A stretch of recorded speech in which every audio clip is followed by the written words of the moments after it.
Haleluya, puji Tuhan, selamat pagi dan salam sejahtera di dalam kasih Tuhan kita Yesus Kristus.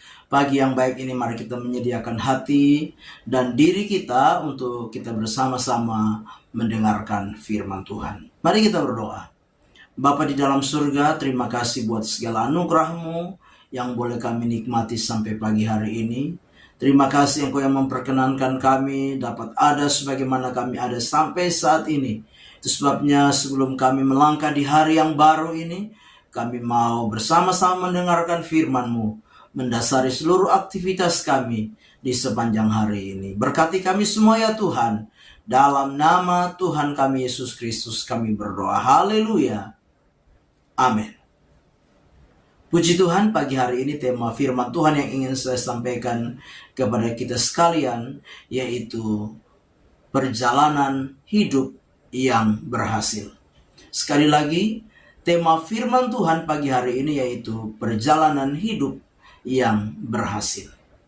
Bapak Ibu jemaat yang kekasih di dalam Tuhan kita Yesus Kristus, setiap kita sebagai orang-orang yang percaya kepada Tuhan, tentunya kita menginginkan perjalanan kehidupan kita, baik di dalam kehidupan kita secara lahiriah maupun secara rohani, kita berharap supaya kita menikmati yang namanya keberhasilan. Kita menikmati kesuksesan di dalam hidup ini. Nah, lewat firman Tuhan pagi hari ini kita akan belajar bagaimana Tuhan menyampaikan kepada Yosua sebagai seorang pemimpin untuk membawa bangsa Israel masuk tanah perjanjian, tanah Kanaan. Nah, Bapak Ibu jemaat yang kekasih, ada dua hal penting yang Tuhan sampaikan kepada Yosua supaya perjalanannya berhasil dan beruntung. Nah, hal yang pertama yang Tuhan sampaikan kepada Yosua di dalam Yosua pasal pertama ayat yang ke-7 dan ayat yang ke-9. Hal yang pertama yaitu kuatkan dan teguhkanlah hatimu. Nah, Bapak Ibu jemaat yang kekasih di dalam Tuhan kita Yesus Kristus, Yosua bersama dengan bangsa Israel akan memasuki tanah perjanjian, tanah Kanaan. Namun kita menyadari bahwa untuk memasuki tanah Kanaan bukanlah hal yang mudah. Mereka harus menghadapi bangsa-bangsa yang tinggal di tanah Kanaan. Ada orang-orang enak, ada orang-orang raksasa yang tinggal di tanah Kanaan. Itu sebabnya Tuhan mengingatkan Yosua untuk apa? Untuk menguatkan hatinya, meneguhkan hatinya. Firman Tuhan berkata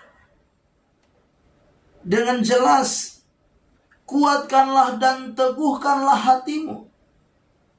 Janganlah kecut dan tawar hati.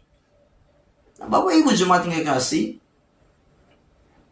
untuk kita menikmati dan mengalami keberhasilan, kesuksesan di dalam hidup ini, tentunya kita harus memiliki keteguhan hati di dalam hidup ini. Karena apa? Karena pasti akan ada banyak tantangan, pasti akan ada banyak persoalan, pasti akan ada banyak hambatan yang kita alami di dalam perjalanan hidup ini. Itu sebabnya sebagai orang-orang percaya, kita perlu belajar dari kehidupan Yosua. Tuhan mengingatkan Yosua untuk apa? Meneguhkan hatinya. Untuk dia kuat hatinya, jangan kecut dan tawar hati.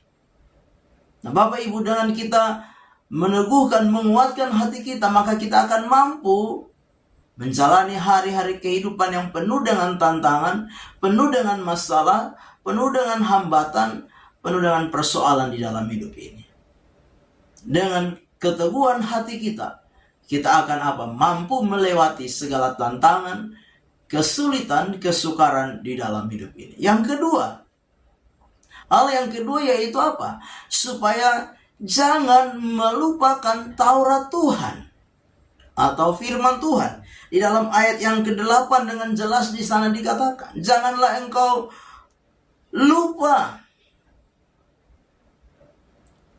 untuk memperkatakan Taurat Tuhan, merenungkan Taurat itu siang dan malam, dan apa? Bertindak hati-hati sesuai dengan Taurat itu sendiri. Nah, Bapak Ibu jemaat yang kekasih, sebagai orang-orang percaya kita menyadari bahwa pentingnya firman Tuhan di dalam hidup kita. Kita perlu memperkatakan setiap firman Tuhan di dalam hidup ini. Kita perlu merenungkan, bahkan bertindak sesuai dengan firman Tuhan di dalam hidup ini. Untuk apa? Untuk kita boleh menikmati dan mengalami keberhasilan, keberuntungan, kesuksesan di dalam setiap kehidupan kita. Bapak Ibu jemaat yang kekasih, sebagaimana Tuhan menasihati Yosua, demikian juga dengan setiap kehidupan kita sebagai orang-orang yang percaya kepada Tuhan. Mari kita belajar, karena dengan kita melakukan itu, firman Tuhan dengan jelas di dalam ayat yang ke-8 bagian yang terakhir di sana dikatakan, sebab dengan demikian perjalananmu akan berhasil dan engkau akan beruntung. Puji Tuhan, Tuhan memberkati kita dengan firman-Nya. Mari kita berdoa. Bapa di dalam surga, terima kasih buat firman Tuhan yang sudah kami dengar pagi hari ini. Biarlah firman itu boleh menjadi rema, menjadi berkat, menjadi kekuatan di dalam setiap kehidupan kami sepanjang hari, dalam segala aktivitas yang kami upayakan dan kerjakan. Tuhan tilik, Tuhan berkati, Tuhan buat berhasil, sehingga nama Tuhan ditinggikan, dipermuliakan. Kami serahkan seluruh hidup kami, roh, jiwa, dan tubuh kami sepanjang hari dalam tangan Tuhan. Kami percaya penyertaan Tuhan sempurna, kami nikmati di sepanjang hari ini. Kami mau melangkah bersama dengan Tuhan di hari baru ini. Dalam nama Tuhan kami Yesus Kristus kami berdoa. Haleluya. Amin. Selamat pagi, Tuhan Yesus memberkati.